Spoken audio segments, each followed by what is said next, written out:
Hello guys, unicorn শব্দটিকে সবাই চেনো। কিছু দেশের আজব নামের জাতীয় পশু বিষয়ে আমরা আজকে জানবো। প্রপোজ তো সবাই করো, পেঙ্গুইনরা কিভাবে প্রপোজ করে তোমাদের জানা আছে? পৃথিবীতে কত পিঁপড়া হতে পারে সেটা আজকে আমরা জানবো।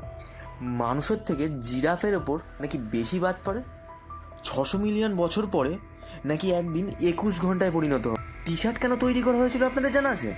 মালদ্বীপের কোন জায়গায়, কোন দ্বীপে সমুদ্রের জলের রং নীল হয়? এটা নাম্বার 1, ইউনিকর্ন। ইউনিকর্ন আজকাল খুবই কমন শব্দ। আমরা অনেকেই এই কাল্পনিক প্রাণীর ভক্ত। আর এই ইউনিকর্ন হলো স্কটল্যান্ডের জাতীয় প্রাণী। আরও কিছু দেশের জাতীয় প্রাণীর নাম আমরা বলবো, সেটা একটু শুনে নেওয়া যাক। আর্জেন্টিনার পুমা, ভুটানের তাকিন, বলিভিয়ার লামা, চিলির হুইমুল। এরকম আরও কিছু দেশের জাতীয় পশু আছে যেগুলো আজব প্রকৃতির নাম। কিন্তু হ্যাঁ, আমরা এগুলো সম্বন্ধে কিছু জানি, যেমন হরিণের কিছু আলাদা প্রজাতি আছে, হাতির কিছু আলাদা প্রজাতি আছে, বাঘ, সিংহ এইগুলোর কিছু আলাদা প্রজাতি আছে। সেই কারণে আমরা এগুলোকে অতটা আকর্ষণীয়ভাবে দেখি না। কিন্তু আমরা যেটা প্রথমেই বললাম, ইউনিকর্ন, এটা একটি কাল্পনিক একটা জিনিস, যেটা আমাদের হাজারো হাজারো বছর আগে এই বিষয়ে আমাদের আলোচনা করা হয়েছিল, বা আমাদের পূর্বজরা এটা নিয়ে আমাদের আলোচনা করতো বা এটা জানতো। হয়তো এটা সত্যিও হতে পারে, আবার বা মিথও হতে পারে, এটা আমাদের জানা নেই। কিন্তু এটা ঠিক যে ইউনিকর্ন হলো একটি দেশের জাতীয় পশু। নাম্বার 2, ভালোবাসা। ভালোবাসাটা শব্দটা শুনলেই একটা কিছু আকর্ষণ বা কিছু ছোঁয়া মনে লাগে। এটা তাদেরই লাগবে যাদের মন ভেঙেছে। যাই হোক, আসল টপিকে আসা যাক। ভালোবাসা দিয়েই একটা কথা, যেটা হচ্ছে পেঙ্গুইন। পেঙ্গুইনরা ভালোবাসা বিনিময় কি করে করে? মানুষ তো প্রপোজ করে গোলাপ দিয়ে, চকলেট দিয়ে, আরও নানান রকমভাবে, বা আরও পশু জীবজন্তু আরও নানা রকমভাবে করে, সেটা আমাদের এখন জানা নেই, কিন্তু আমরা ওটা আগে জানবো।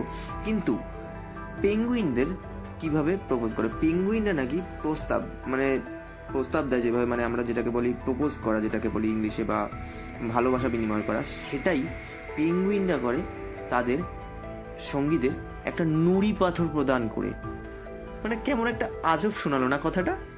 যা আজব শোনালো, এটা সত্যি। নাম্বার 3, একটা আজব ফ্যাক্ট।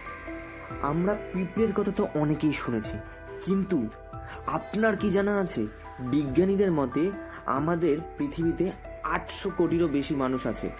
তো 800 কোটি বেশি মানুষের থেকে নাকি যত ওজন হতে পারে, পিঁপড়া আমাদের পৃথিবীতে যত আছে তার থেকে বেশি ওজন ক্ষমতা রাখে। 800, আমাদের পৃথিবীতে যত মানুষ আছে তার যতটা ওজন হবে, আমাদের দেশে তার পিঁপড়া আছে তার থেকে নাকি বেশি ওজন। আজব। নাম্বার 4, বজ্রপাত। বজ্রপাত আমরা শুনেছি মাঠে ঘাটে, কোনো গাছের উপরে হয়। হ্যাঁ, মানুষের ওপরেও হয়, বা কোনো পশু পাখির ওপরেও হতে পারে, এটা আজব না। কিন্তু আপনার কি জানা আছে, মানুষের তুলনায় জিরাফের ওপর বজ্রপাত হওয়াটা 30 গুণ বেশি। কারণ হলো, এখানে জিরাফের হাইট এবং লম্বাটে যে গলা, সেই কারণেও হতে পারে। তাছাড়া অন্য যে ফ্যাক্টগুলো আমরা জানতে পারছি, সত্য কথা হচ্ছে যে এখান থেকে 1996 সাল থেকে 2010 সালের মধ্যে জিরাফের প্রজাতির জনসংখ্যা ছিল 1,40,000 হওয়ার কারণে প্রতি হাজারে জিরাফের জন্য একটি প্রায় 0.003% বজ্রপাত মানুষের যে মৃত্যুর যে ভাগটা, সেটার থেকে 30 গুণ বেশি জিরাফের ওপর বজ্রপাত হয়। নাম্বার 5, আচ্ছা, এখন আমরা জানি দিন হয় 24 ঘন্টায়, বা আমাদের বইতে পড়েছি বা ঘড়িতে, এটা আমরা জানি। কিন্তু পৃথিবীর ঘূর্ণন গতির পরিবর্তন হচ্ছে, সেটা আমরা হয়তো জানি না, বা আমরা হয়তো যারা অনেকেই জানি বা অনেকে জানি না। কিন্তু এটা আসলে মন্তর হয়, যে মনে হয় যে এর মানে হলো গড়ে একটি দিনের দৈর্ঘ্য প্রতি শতাব্দীতে প্রায় 1.8 সেকেন্ড করে বেড়ে যায়। বেড়ে যাচ্ছে, 600 মিলিয়ন বছর আগে একটি দিন মাত্র 21 ঘন্টা স্থায়ী হয়েছিল। এটা আস্তে আস্তে বাড়ছে। আগে ছিল 600 মিলিয়ন বছর আগে এটা 21 ঘন্টা একদিন কভার হয়ে যেত, এখন সেটা 24 ঘন্টা পর্যন্ত কভার করছে। আরও যত দিন যাবে সেটা 24 ঘন্টা থেকে আস্তে আস্তে আস্তে দিনগুলো বাড়ছে, বই কমছে না। তাহলে আজ থেকে 100 মিলিয়ন বছর পরে বা 200 মিলিয়ন বছর পরে আমাদের দিনের সংখ্যাকে, মানে আমাদের দিনের 24 ঘন্টাটা গিয়ে কত ঘন্টা দাঁড়াতে পারে সেটা আপনাদের আন্দাজ করতে পারছেন হয়তো। নাম্বার 6, আপনার মস্তিষ্ক ক্রমান্বয়ে আপনাকে খেয়ে ফেলছে। এটা আমি কি বলছি? আসলেই এটা সত্যি বা মিথ্যে? না, এটা সত্যি না। আপনার মস্তিষ্ক আপনাকে খাচ্ছে, এটা একটা ফ্যাক্ট, কিন্তু এই প্রক্রিয়াকে ফ্যাগোসাইটোসিস বলা হয়। আমি উচ্চারণও করতে পারছি না, যাই হোক, ফ্যাগোসাইটোসিস বলা হয়, যেখানে কোষগুলিকে সিস্টেম থেকে সরিয়ে দেওয়ার জন্য ছোট কোষ বা অণুগুলিকে আবৃত করে এবং গ্যাস করে। চিন্তা করবেন না, ফেগোসাইটোসিস এতটাও খারাপ না, ক্ষতিকারক নয়, কিন্তু আসলে আপনার ধূসর পদার্থ সংরক্ষণ করতে সাহায্য করছে। এটা আপনার মস্তিষ্ককে খাচ্ছে ঠিকই, কিন্তু যেসব ব্যাকটেরিয়াগুলো আছে সেগুলোকে ধ্বংস করছে খেয়ে, আপনার মস্তিষ্কের কোনো ক্ষতি সাধন করছে না। নাম্বার 7, তামাকজাত দ্রব্য। তামাক খারাপ হলেও ভারতবর্ষে এই ব্যবসাটা জোরদারভাবে চলছে। মানে জোরদারভাবে চলছে বলতে কি, মানে এটা বৈধ ব্যবসা ভারতবর্ষে। এবং এর পরিবর্তে আমাদের সায়েন্টিস্টরা বা আমাদের কিছু মানুষ এর পরিবর্তে মানুষের থেকে এই অ্যাডিকশানটাকে সরানোর জন্য একটি জিনিস আবিষ্কার করেন, সিগারেট।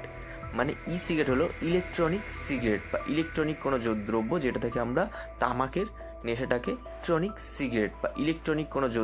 যেটা থেকে আমরা তামাকের নেশাটাকে ওইভাবে না হলেও, মানে সেইভাবে না হলেও জিনিসটাকে আমরা অ্যাবজর্ব করতে পারি। কিন্তু সিগারেটের বিরুদ্ধে নিষেধাজ্ঞা জারি করার ক্ষেত্রে ভারতবর্ষের মধ্যে 6ষ্ঠ দেশ হিসেবে স্বীকৃতি পেয়েছে।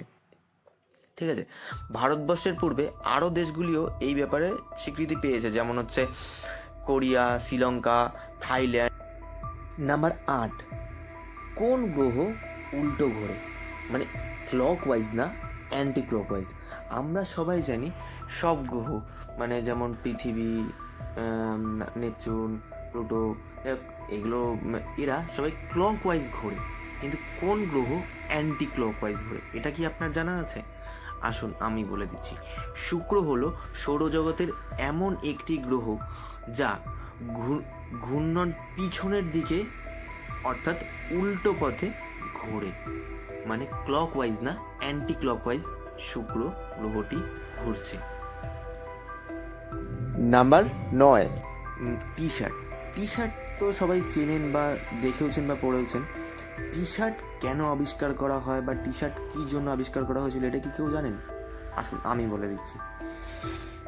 টি শার্ট হলো আবিষ্কার করার কারণ হলো 1900 সালে অবিবাহিত পুরুষদের জন্য টি শার্ট ব্যবহার করা হতো, মানে আবিষ্কার করা হয়েছিল। কারণ অবিবাহিত পুরুষ বলা হয়েছে এখানে কারণে হচ্ছে সবাই আসলে তখন কাজ বাজের দিকে মনোযোগ ছিল, তাদের কোনো এক্সট্রা কাজ করার বা বাড়িতে এসে অন্য কোনো কাজ করার মানে অতটা ধ্যান জ্ঞান ছিল না।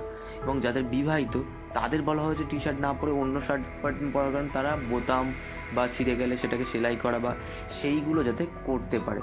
কিন্তু অবিবাহিত পুরুষদের তো সেটার ক্ষমতা ছিল না, বা সেটার ক্ষমতা থাকলেও সেটা করার সময় ছিল না। সেহেতু কিছু বিশেষজ্ঞরা মনে করেন যে টি শার্ট আবিষ্কার করার কারণ হলো যারা বাড়িতে এসে বোতাম সেলাই বা ছিঁড়ে গেলে সেই সেলাইটা যাতে না করতে হয়, সেই কারণে টি শার্ট আবিষ্কার করা হয়। আজব, শুনলেই কেমন লাগে যে টি শার্ট আবিষ্কারের কারণ হলো অবিবাহিত পুরুষ। নাম্বার 10, মালদ্বীপের কোন জায়গায়, মানে কোন দ্বীপে সমুদ্রের ঢেউয়ের জল নীল হয়? চলুন জেনে নেওয়া যায়। সমুদ্রের ঢেউ বলতে গেলে তো আমরা খুবই মনোরম একটা দৃশ্য বা কানে সরসর আওয়াজ, সেই জিনিসটাকে ফিল করতে পারি। যাই হোক, আসল কথায় আসা যাক। সমুদ্রের কিছু জীবের গায়ের থেকে নীলাভ আলো বিচ্ছুরণ হয়, সেই কারণে সমুদ্রের জলগুলো এরকম নীলাভ বর্ণ ধারণ করে। নমস্কার, আজ এই পর্যন্তই। আবার কথা হবে, আবার দেখা হবে ভীষণ আশ্চর্য কিছু তথ্য নিয়ে। আর আপনারা সবাইকে ভালো রাখবেন, আপনারাও ভালো থাকবেন এবং মানুষ বা কোনো জীবজন্তুকে কখনো কষ্ট দেবেন না, কাউকে কখনো কাঁদাবেন না, কাউকে কখনো আঘাত দেবেন না।